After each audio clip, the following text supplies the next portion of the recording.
All right, degenerates, welcome back to the deep dive. Yeah, how this shit works. We dig into some fucked up shit tonight. We're diving into the Station Nightclub Fire. Yeah, a real shit show. 100 people died. It's a total clusterfuck of bad decisions and just plain stupidity. So let's set the scene. It's February 20th, 2003. A Thursday. A Thursday night. Yeah. The place, the Station Nightclub. West Warwick, Rhode Island. Not exactly the rock and roll capital of the world, Definitely not. but people got to get their fix somewhere, right? Exactly. So we've got Jack Russell's Great White playing Glam metal band past their prime. to a crowd of 462 people. Way over capacity. Way more than the fire code allowed. They were known for using pyrotechnics. Oh yeah, even when club owners were like, hey, knock that shit off. I didn't give a fuck. They wanted that arena rock spectacle, you know? Even though they were playing a shithole. Total posers. Yeah, basically. So the band kicks off their set with Desert Moon. Oh, yeah, I remember that song. And their tour manager, this dipshit, Daniel Bichelle, What an asshole. he lights the pyrotechnics. Which they weren't supposed to have. We're not talking sparklers here. These are gerbs. Like shooting sparks 15 feet in the air. Now, here's where things go from bad to holy shit, we're all gonna die. Right, because the sparks hit the acoustic foam. Oh, this is bad. The walls and the ceiling are covered in this foam, and it's not soundproofing foam, it's packing foam. What the fuck? Cheap, highly flammable shit. Like the kind you get when you order some cheap crap online. So they basically lined their entire club with kindling. Pretty much, the Dudarian brothers, the owners, they knew it was flammable. These chuckle fucks knew, and they didn't give a shit. They had been cited for fire code violations before. So these geniuses knew their club was a fire hazard. But they were probably too busy counting their cash. To give a damn about safety. It took less than a minute for that foam to ignite. Easy. And within 6 minutes, the whole fucking building was engulfed. 6 minutes. That's how fast 100 people's lives went up in smoke. Imagine the panic. Total chaos, people scrambling for the exits. Don't wait to find A it. complete clusterfuck. So what happened? And most people didn't even know there was more than one exit. Oh, no. Everyone was pushing and shoving towards the main entrance. This is bad. A narrow hallway with a single inward swinging door. Are you fucking kidding me? In a packed nightclub, an inward swinging door. That's like fire safety 101. Don't make it impossible for people to escape a burning building. It gets worse. There were rumors that the bouncers were blocking the stage door, What the fuck? which was reserved for the band. So they were prioritizing the band's escape over the hundreds of people in the audience? Sounds about right. The level of stupidity and negligence here is mind-boggling. So how bad did the casualties get? 100 people died. Fuck.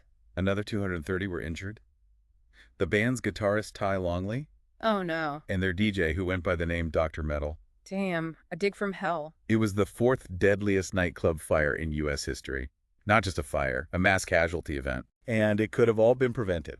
So who ended up taking the fall for this shit show? Everyone was pointing fingers. Mm-hmm. The band said they had permission for the pyrotechnics. Bullshit. The club owners said they didn't. But in the end, The buck stops with those Dradarian brothers. yeah, they owned the place. They knew about the flammable foam. They knew about those shitty exits. They were responsible for the safety of everyone in that club. And they failed miserably. So what happened to those assholes? Did they rot in prison for the rest of their lives? Not even close. The tour manager, Daniel Bichelle, the guy who actually lit the pyrotechnics, Yeah? he pleaded guilty to 100 counts of involuntary manslaughter. 100 counts. And he got a 4-year sentence. 4 years. For 100 lives. What a fucking joke. The Dudarian brothers, they got off easy. How easy. They pled no contest. So they didn't even admit guilt? Basically, they acknowledged there was enough evidence to convict them. Those slimy bastards. Michael got 4 years, just like Bichelle. Only 4 years. Jeffrey, the other brother, got 500 hours of community service. 500 hours. That's it. For 100 deaths. The justice system is so fucked up. People were pissed off, and rightfully so. Bichelle, the guy who lit the gerbs, served the most time. Even though he was just following orders. Exactly. The Dudarian brothers, the ones actually responsible. Got a slap on the wrist. It shows how the legal system can completely fail. So they got out of prison and went back to their normal lives. Opened another death trap. Not quite.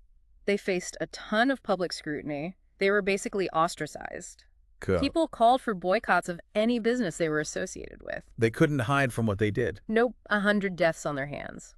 Did the victims' families at least get some cash? Millions in settlements were paid out. Millions. The band, the club owners, even the TV station that was there filming a story about nightclub safety. Wait, what? A TV crew was there that night, doing a story about nightclub safety. It gets crazier. That TV station, WPRI, they ended up paying the biggest settlement. How much? $30 million. Holy shit. Some of the victims' families sued them, claiming the cameraman blocked an exit. So they were trying to expose safety violations Yeah. and ended up being part of the problem. Talk about irony. So much for good intentions. It just goes to show that even when you're trying to do the right thing, Unintended consequences can be a bitch. especially when those consequences involve a $30 million payout. What about Great White? Did they manage to salvage their careers after this disaster? Their careers were pretty much over. Jack Russell, the lead singer. Yeah. He formed his own version of Great White, and guitarist Mark Kendall kept the original band name going. So 2 Great Whites. But they were forever linked to the station fire. Every show, every interview. They were confronted with that tragedy. I bet it's tough to rock out when your music indirectly led to 100 deaths. Yeah, that's a heavy burden to carry. So what about the aftermath? Did anything good come out of this tragedy? Or was it just 100 lives lost and a whole lot of finger pointing? Well, Rhode Island overhauled their fire codes. Like what kind of changes? They made sprinklers mandatory for nightclubs. That's good, at least. Other states followed suit to some extent. Did it actually make a difference, though? Hard to say fire codes are only as good as their enforcement. And enforcement depends on a whole lot of bullshit. But at least the station fire put fire safety on everyone's minds. Yeah, a wake-up call for sure. But did people actually learn from it? It's tough to say. Human beings are pretty good at repeating the same mistakes. Like Einstein said, 2 things are infinite: the universe and human stupidity. And I'm not sure about the universe. That's a good one. So besides stricter fire codes, did people become more aware? Hard to measure that kind of shift. But you think the station fire made people more cautious? Maybe for a while, it was a reminder that tragedy can strike anywhere. And that safety isn't something to take for granted. Exactly. It's easy to get complacent until something like this happens. And shakes you out of your stupor. So besides the legal battles, the settlements, the changes in fire codes, what else happened? There was a massive outpouring of support for the victims and their families. That's good to hear. People donated money, blood clothes, anything they could. Really? There were memorials, fundraisers, benefit concerts. It's amazing how people come together in times of tragedy. It shows the human capacity for compassion. But money can't fix that kind of trauma. You're right. The emotional scars run deep. The survivors, the families, the first responders. I'll never forget that night. They carry those memories forever. What about a memorial? Is there a place where people can go to remember the victims? There is the Station Fire Memorial Park. Where is it? It was built on the site of the nightclub. Wow. It's a place for reflection, remembrance, and a reminder that we can never let something like this happen again. It's good that there's a place to honor those who were lost. It's a somber place filled with the names of those who died. 100 names. But it's also a place of hope. Hope for what? Hope that we can learn from the past and prevent future tragedies. So we've covered a lot of ground here. The horrifying details of the fire, the legal battles, the aftermath. Any final thoughts before we wrap this up? I think the station fire shows us that complacency kills.